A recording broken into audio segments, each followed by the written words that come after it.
Hi, I'm Randy Beardsley and welcome back to the Beardsley Doctrine.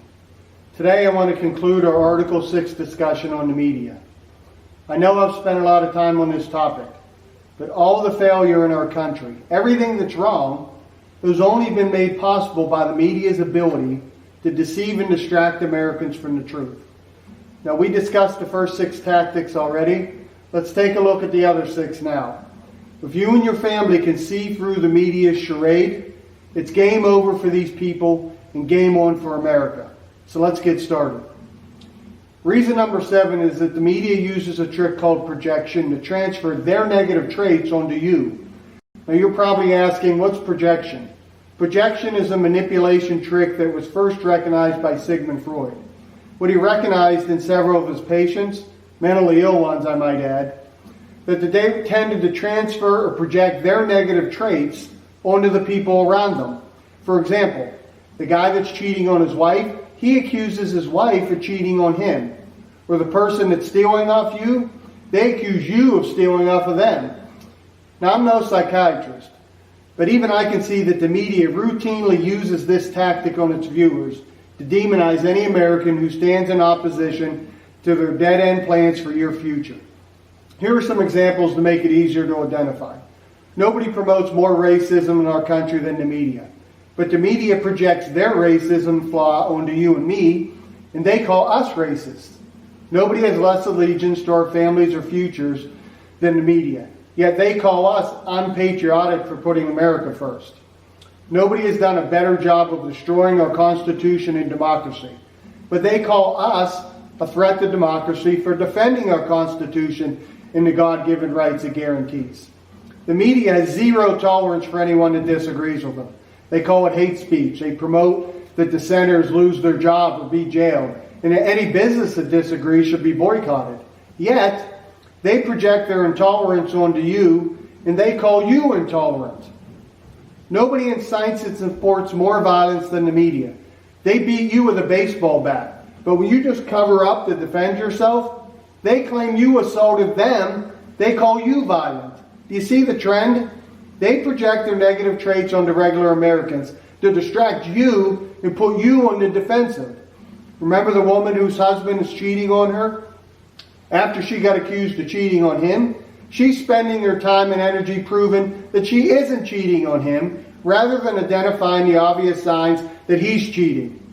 You go from exposing their hate and educating people of their failed policies, and instead, when they project their traits onto you with their big megaphones, you're forced to waste time and energy to defend yourself. The spotlight that should be directed on their failures and deceptions is instead now focused on you. It's such a simple trick, but projection has been extremely effective to change the focus from their failures to our defense of these fictitious charges. Even today, too many Americans are being distracted and playing defense to defend themselves from the same phony charges of racism and the like, rather than staying on offense to expose these traits in the media. Now, I may be showing my age, but when I was a kid, people would say, I'm rubber and you're glue. Whatever you say bounces off me and sticks to you. This is still good advice, even today when it comes to the projection tactic that the media uses. Don't get defensive and off topic when they project their negative traits onto you, because they know that your position in policy, their position in policy, it can't be defended. They want to change the subject from their failures to you. Let their name calling bounce right off of you and stick to them where it belongs. Don't fall for it. Just simply say, I'm not falling for your projection trick. Let's stay on topic and discuss why your failed policies are bad for America. Now, reason or trick number 8 is what I call the presenting the exception is the rule scheme. It's also called being in the in crowd. Just like on your screen, they take a failed idea, belief, or policy, and they present it to you as the norm and the rule. They present their idea like the yellow fish or the golden egg, all nice and fancy looking, and they tell you that's the standard. And you're the only one that doesn't believe this way. They take an idea or belief held in some cases by no one but themselves, and they present this failed idea to the rest of us, claiming everybody supports this bad idea. The defund the police movement was a good example of this. They presented one person after another on TV claiming that the police are dangerous and Americans want them defunded. with carefully edited clips and a drone of repetition, you're led to believe that every right-minded American wants to defund the police except you. There must be something wrong with you if you don't want to defund. Maybe you're a racist, a supremacist. But what they tell you is if you support defunding the police, that puts you in the in crowd, the smart group. They know everyone wants to be in the smart group, don't you? In reality, though, I think only about 10 to 15% of Americans ever wanted to defund the police. And most in this small support group, they were either criminals or politicians, not regular Americans like us. People that want to defund the police, they're the exception, not the rule. Regardless, they present this fringe idea as a mainstream idea that was supported by the majority. All the smart fish are swimming this way, you were told, in an attempt to manipulate and intimidate Americans to support a policy that's awful for everyone's safety and future. They're counting on you that you're not brave enough to stand up to this fictitious group that they created and say no. And if no one's brave enough, guess what? A majority, often through their silence, support this failed idea, and it gets implemented. This is the herd mentality trick. It's an old propaganda scheme that was designed to use man's desire to belong to the group to pressure people to support ideas that they don't agree with or wouldn't support individually, but under the pressure of the group, they succumb. Good manipulators like the media, they know this, and they play upon this human desire to convince or coerce Americans to go along with bad ideas for the sake of being part of the group. Take the example of the latest scheme to allow teachers to indoctrinate, confuse your children as young as 5 as to whether they're boys or girls. It's crazy. Some teacher will decide for you whether your son is a boy or a girl, and then call your child the pronoun that they want, all without your knowledge. Who actually wants this for their children? This is an issue about 10% of Americans agree with, if that. People that support this idea are the exception. Yet the media will portray this exception as though every normal American supports this. And you're probably a religious bigot if you don't. Sadly, people all too often, they cave to the manipulation and propaganda for fear of being labeled. Don't be one of these people to compromise what you know is right. Another facet that's used in this scheme is the opinion poll. They use the opinion poll to create the same illusion that something's wrong with you if you don't support this failed idea. They say, we interviewed Americans and found that 82% support whatever failed policy they're trying to trick you into supporting. Who were these people? Was it a real cross-section of Americans? Of course not. But they use these polls to create the illusion that the in-crowd supports this idea. So you're convinced to also support this failed idea, or risk not being part of the group. Likewise, they use the propaganda prop. They help organize and incite a protest or a riot to give the impression everyone's in support of this. Look at this crowd. They send the news teams to cover. They do their best to give you the impression that this failed idea has everyone's support except yours.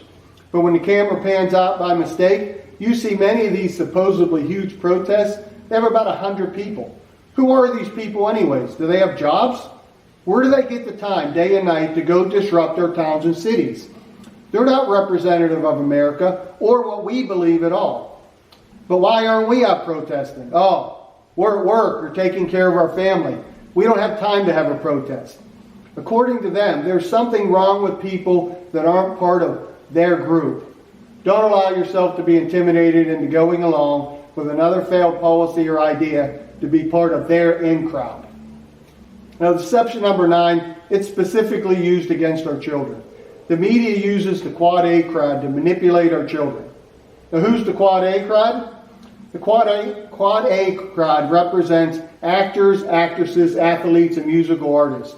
Now, most adults are wise enough to know that being a good singer or actor or athlete doesn't qualify you to provide good guidance on any topic other than acting, singing, or sports. Most adults also know that the attitudes and ideals taught in movies, sitcoms, or songs, they're not the attitudes and beliefs of real Americans. But our children don't. The media markets the Quad A crowd to our children as heroes and role models. Our children are taught at a young age to value and follow the Quad A crowd. The media's message to our children, the Quad A group is much wiser to follow than your parents. And the values of the Quad A crowd that they display on and off the screen or in their lyrics should also be the values you have, not your parents' values. Quad A crowd's opinion, regardless of how misleading or silly it may be, it influences how our children think and act. The problem is the Quad A crowd's a lousy group to look up for guidance. Why? Are they bad? I can't say that. What I do know is that this group is beholden to the media for their fame and money. So the outcome's pretty simple. It's just a Faustian deal with the devil.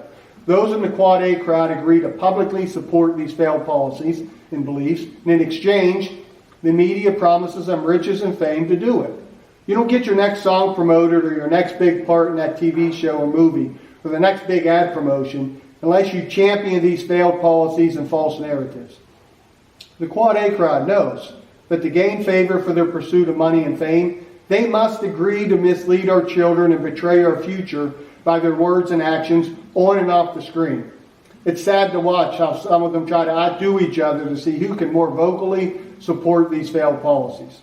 Through their various media accounts and other media means, they support and reinforce the same distorted and misleading information as their employers. There are even adults that are still naive enough to take life advice from a group that's beholden to those that don't have an allegiance to their future. Remember the beast? The Quad A crowd's just simply used as another head on the beast to communicate misinformation to our children and anyone else foolish enough to listen. Did you ever wonder why it's so difficult to find a conservative in the Quad A crowd? Did you think it was because only misguided liberal types were bestowed with these God-given talents? Of course not. The reason is the media only promotes those that are willing to support this nonsense. They aren't going to allow role models that will help build our children and our country's future. It's extremely important that you discuss this tactic with your children. They have to understand that the Quad A crowd is beholden to people that don't have an allegiance to their future and their country. Don't let your children fall prey to another head of the beast. Now, reason number 10 is the media doesn't defend, not only does it not defend our constitutional right to free speech, but rather the media works to silence and destroy our right to free speech. I talked about free speech in Article 1, how the media and government, through both insidious and blatant methods, hide from you the real solutions to our problems. They normally focus on only presenting two failed options, the Democratic one promoted by the liberal media and the Republican one promoted by the conservative media. But they both have bad outcomes for our country. I won't go into a lot of detail here since you can go back and watch Article 1. But remember, there are always multiple solutions to our country's problems, some good and some bad. But when using the insidious means, all the good and the great ideas are just hidden from your sight so you don't know they exist. They just go away, they're gone. And you're given the illusion that the bad solutions they promote are the only options that you get to pick from. And when it's too difficult to just make the great solutions go away, because too many people know about them, they resort to using blatant means. You start with the same solutions, but since they can't make the good ideas disappear, the media and the government work to crush free speech and your access to these good ideas and solutions. One way, by making illegal any words, ideas, or thoughts related to these solutions. Or by using intimidation tools such as lawsuits, boycotts, isolation to scare people and companies from supporting ideas that are good for our country. Or they just censor good ideas and people by controlling what you get access to on social media, the news, search engines, etc. Also, by using coercion tactics where they bully and incite violence against anyone that doesn't support their failed policies, while at the same time they incentivize others to make a deal with your tax money to support these failed policies. Or they just marginalize them with nonstop negativity and name-calling. Sometimes they even do this to bad ideas because they're just not bad enough for America. If you haven't seen Article 1, I highly recommend you watch it to become better educated on how the media uses these tactics to crush free speech and silence the truth. Now, reason number 11 is the media uses a tactic I call the guilty by association scheme to create division and discredit policies and demonize people that are good for America. Now, the media is famous for preaching to us how you can't judge a person by how they look or their race or using statistics. And actually, that's one of the few things that the media does say that's true. People should be judged and treated according to their own actions, their own character. But like a lot of other roles that they make for us, they don't follow them. They can't wait to judge and declare as guilty anyone that they perceive as an enemy, regardless of that individual's actions or character. They love to associate innocent people with a crime or some made-up crime or some negative event when they believe it works to their advantage. When the media recognize that there's a group out there gaining attention that could threaten their deception and corruption, it begins the 4-step guilty by association process to discredit that group. Step 1 is they portray the group negatively in their reporting. In step 2, they work to create or uncover a negative incident or crime to associate with this group. This step can be tricky, though, and requires some work, sometimes multiple tries. The first thing they normally try is to research the members of the group, everything they ever said or did, in hopes of finding some fault or criminal activity to use against them. They may go back 30 years ago to when you were in high school to try to find something. But if you're in the crosshairs of the media, you're probably a pretty good person. So they aren't always successful here. The second approach they use is they take our tax money to send in the FBI to infiltrate the group, to incite them to some negative activity, or bribe a group member to betray the group by making things up. Remember the supposed domestic terrorists in Michigan that were going to kidnap the governor? This was another setup financed by the FBI, who used our tax money to pay off an informant to infiltrate the group and perpetrate this false tale. But this doesn't always work either, so on to the next scheme, the false flag event. When they can't find dirt on the group and they can't get a government agency to incite an event or bribe a group member, they just encourage someone to do it for them and they blame it on the group. Remember the white MAGA thugs that beat up Jesse Smollett? The only problem with this story was a small detail that the perpetrators were really black and not associated with MAGA. It didn't matter, though, that it wasn't true. False flag events never tell the true story, but they accomplish the goal to associate violence, hate, or crime to a group if you're naive enough to fall for it. This one got exposed, but lots of false flag events are successfully carried out and blamed on the good guys. Remember recently in Canada when one guy showed up at a 10,000 person protest waving a Confederate flag. Were the Canadians Confederate? No, regardless. One identified person wearing a full face mask was enough for the media and the government to declare all the protesters were racist. It looked like another perfectly executed false flag event to me. But if none of these things work, no worries. Just make up a story and blame it on them. A good example of this was the Capitol protest story. The protesters beat to death a police officer with a fire extinguisher. Not true at all, but it was a great story at the time to view these people very negatively. Now we move on to step 3. They sensationalize their story. Associate any person that they believe may be their political enemy to the group, declare the group guilty as charged, and claim that this group is a danger and must be stopped for your safety. In the Capitol riot case, not only were these fictitious fire extinguisher wielding thugs guilty, suddenly every white person, conservative, Republican voter, was suddenly guilty of this false crime. So in step 4, the newly declared guilty are subject to new laws and intimidation that threaten them with criminal charges, loss of job. If they don't repent for their sins and pledge allegiance to more failure.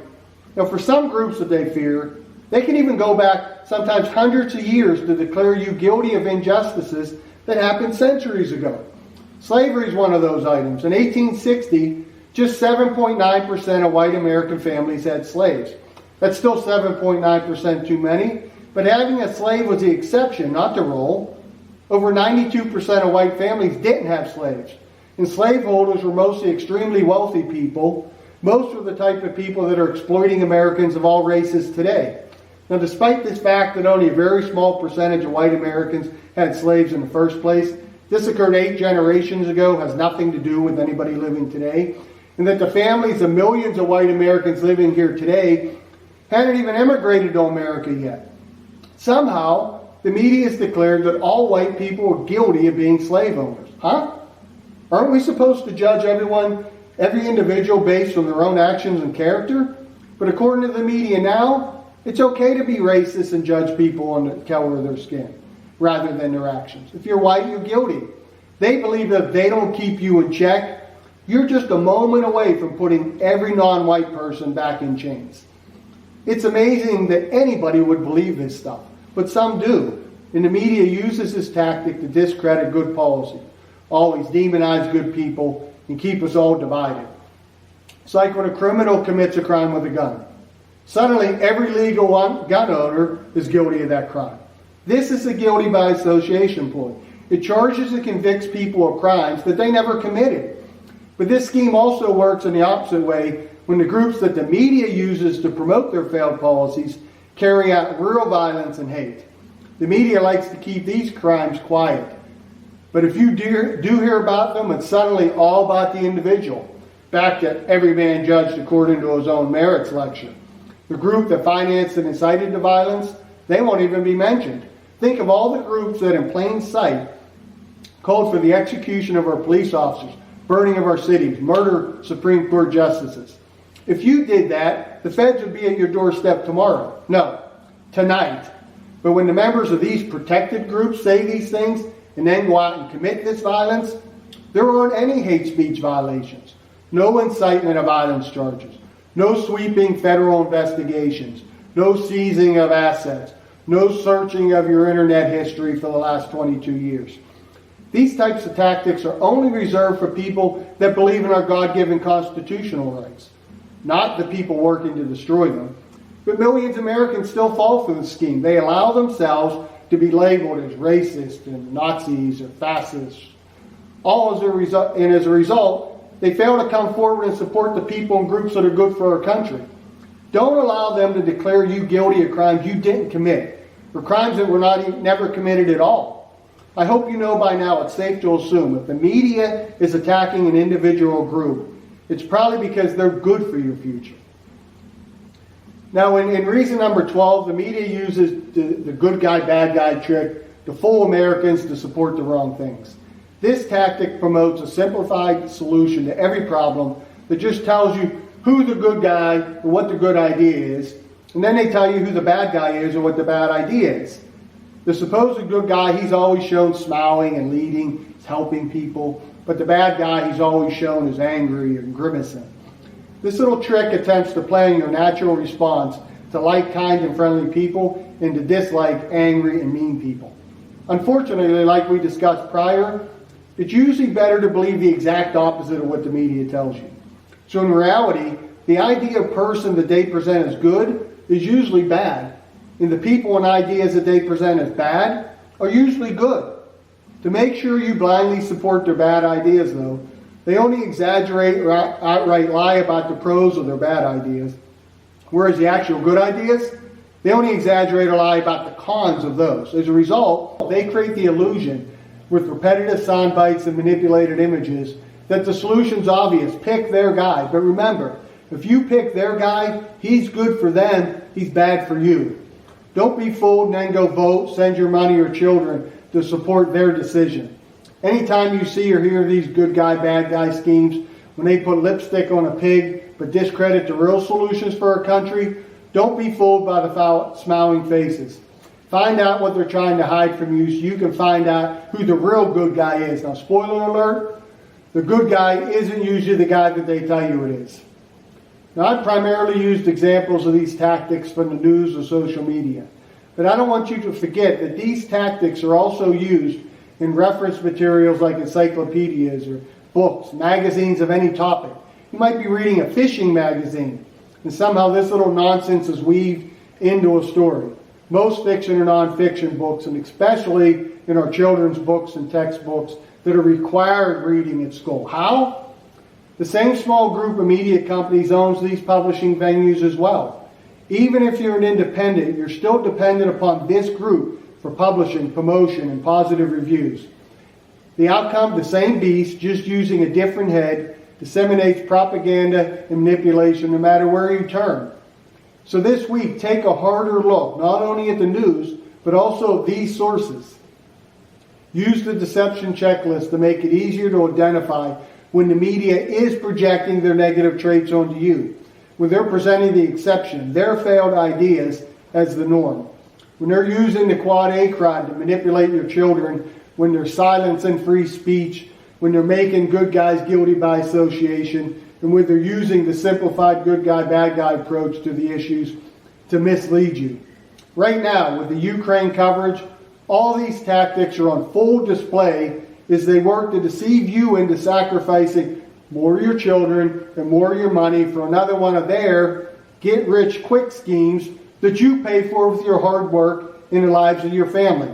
Make sure you don't get fooled again. Let's work together to expose the deceptions of the media and our government. Educate and arm yourself, your friends, and your family with the knowledge of the tricks that we discussed in Article 6, especially when you see these tactics getting used on the news story or soundbite of the day. But you absolutely need to discuss these tricks with your children, to give them the information and thoughtfulness that they need to combat the nonsense that they're exposed to every day at school and in social media. The media knows that the poisoning our children's minds with these failed ideals is the most direct route to destroying our children and our future. But parents who stay actively engaged to counteract this nonsense, more often than not, they win the battle of their children's minds, because when deception is challenged, the truth wins. So we have to actively participate. We can't be on the sidelines when we need to be in the game. Get in the game, especially when it comes to your kids. Of course, seek out more reliable sources of information. Do some research on your own. The truth's out there, but recent initiatives by the media and the government, like the Ministry of Truth, they aim to make access to the truth even harder than it already is today, or simply just make the truth illegal. We have to fight aggressively against these measures and any politicians willing to support them. We can't allow the media, people without an allegiance to our families and our future, to monopolize their false version of the truth. In Corinthians it says, put all things to the test. Keep what's good, but avoid all kinds of evil. When you put the media to the test for the truth, they fail. And I know there's a lot to do. And some people, they just want to talk about what's wrong. Others are resigned to our demise and say nothing can be done. There are even some that believe leaving our country is the best solution for their family. But me, I'm not going anywhere. My forefathers built this country. They gave their life for this country, and I serve this country. This is my country. And if you believe this is your country also, and you aren't planning on going anywhere, then welcome aboard. And while it's true that the enemies of our country, they're well-funded, deeply entrenched, have successfully manipulated us through the media with the appearance of legitimate discourse and options, it's in appearance only. The good thing is they lack in numbers. They rely on intimidation, media deception, and economic coercion of good Americans to enforce their failed policies upon the majority. Let's start to work together to put America first. Now, forward this on to your friends and families. We can keep educating Americans and keep showing them that there is a better way. Now, when we meet next, I want to discuss Article 7 that addresses our failed welfare system that spends over $1 trillion a year of our hard-earned money to mask the lost opportunities and failed policies in our country. This system's created a compromised voting bloc whose survival depends on supporting this failed system, even though it's destroyed their families and their communities. I'll see you next time.